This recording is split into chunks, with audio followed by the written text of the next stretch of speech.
মারপিট করে এটা হবে না। যদি বল তারা সে আমারে পিটবে আমি পিটবো, এটা এই পিটাপিটির শেষ কোনোদিন হবে না। তাদেরকে বোঝাতে হবে তোমাদের রাস্তা ভুল, যা করেছো মাপ চাও। তোমরা বিচারের কথা বলেছো অনেক সময়, বিচার তো হবে, বিচারের কাজ সরকারের দায়িত্ব বিচার করা।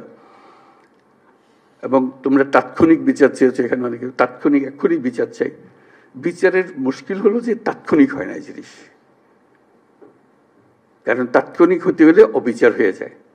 বিচারের মূল জিনিসটা হলো এটা সুবিচার হতে হবে।